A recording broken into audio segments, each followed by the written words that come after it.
안녕하세요. 오늘은 그리디 알고리즘에 대해서 발표하겠습니다.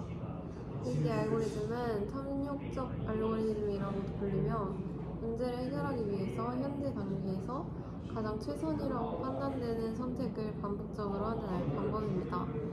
이름에서 알 수 있듯이 즉 탐욕적인 접근법을 사용하기 때문에 앞으로 발생할 일이나 전체 최적화를 모두 고려하지 않고 단지 현재 상황에서 최선의 선택을 할 뿐입니다.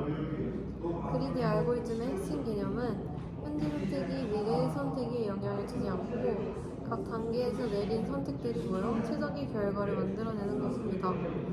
이 방식이 항상 최적의 결과를 보장하진 않지만 일부 문제에서는 아주 효율적이고 빠르게 해결책을 찾을 수 있게 해줍니다.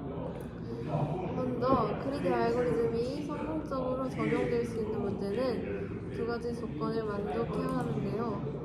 먼저 첫 번째는 최적 부분 모듈입니다. 문제를 여러 부분으로 나누었을 때 각 부분 문제의 최적화가 전체 문제의 최적화로 이어질 수 있어야 합니다. 즉, 문제를 작게 쪼개어서 해결해 나가는 과정에서도 전체적인 최적화를 향해 나아갈 수 있어야 한다는 의미입니다. 두 번째는 탐욕 선택 속성입니다. 현재 단계에서의 최적 선택이 이후의 과정이나 전체 문제의 해결에 영향을 주지 않아야 합니다.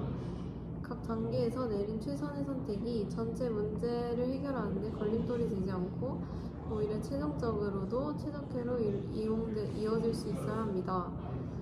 이제 그리디 알고리즘의 예시인 동전 교환 문제를 통해서 더 구체적으로 설명해 드리겠습니다. 동전 교환 문제는 여러 가치의 동전들이 있을 때 특정 금액을 거슬러 주기 위해서 동전의 개수를 최소화하는 방법을 찾는 문제입니다. 예를 들어서 500원, 100원, 50원, 10원의 동전이 있을 때 670원을 거슬러 줘야 한다고 가정해 보겠습니다. 그리디 알고리즘은 현재 남은 금액에서 가장 큰 가치의 동전을 우선적으로 선택합니다. 따라서 먼저 500원을 선택하면 한 개가 필요하고 170원이 남습니다. 그 다음으로 큰 100원을 선택하면 한 개가 필요하고 70원이 남습니다.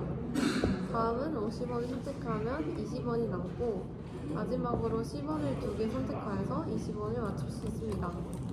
이렇게 동전의 개수는 총 5개로 최소한의 동전으로 670원을 거슬러낼 수 있게 됩니다.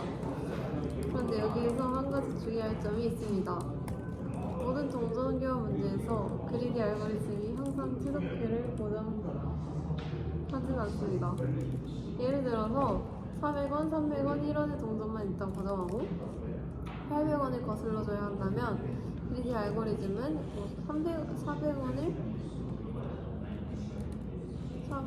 우선 선택하게 되므로 결국 800원을 정확히 다시 해볼게요. 네. 예를 들어서 900원을 거슬러줘야 돼요. 그러면 그리디 알고리즘은 400원을 우선 선택해요. 그러면 400원 2개 하고 이제 1원이 어쨌든 이런 그 그리디 알고리즘이 최적의 해법이 아니게 되는 경우가 존재한다고 합니다. 그래서 대표적으로 다음과 같은 문제에 자주 활용되는데요. 첫 번째로 동전 교환 문제나 또 활동 선택 문제, 여기 이것은 서로 겹치지 않는 활동을 최대한 많이 선택하는 문제에서 종료 시간이 가장 빠른 활동을 선택하는 그리디 방식이 효과적이라고 합니다. 그리고 다음은 최소 신장 트리 문제인데요. 그래프에서 최소 신장 트리를 찾기 위해서 프림 알고리즘이나 큐스칼 알고리즘 같은 알고리즘이 그리디 알고리즘이라고 합니다. 그리고 다음은 배낭 문제인데 물건을 쪼갤 수 있는 상황에서는 무게 대비 가치가 높은 물건을 먼저 담아서 배낭의 가치를 최대로 만드는데 그리디 알고리즘을 적용할 수 있습니다. 그리디 알고리즘이 효율적인 이유는 매 단계에서 최소한 선택을 하기 때문에 매번 전체 상태를 고려하지 않아도 되고 따라서 시간 복잡도가 줄어드는 경우가 많습니다. 많은 문제에서 복잡한 최적화 알고리즘 대신에 그리디 알고리즘이 좋은 성능을 보이는 이유입니다. 하지만 알고리즘을 적용하기 전에 먼저 최적화를 찾을 수 있는 구조인지 확인해야 합니다. 그렇지 않으면 잘못된 결과를 도출할 수 있기 때문입니다. 이상으로 발표 이거를 마치게 했습니다. 와. 질문 있으신가요? 아니요. 그러면 끝내겠습니다. 네.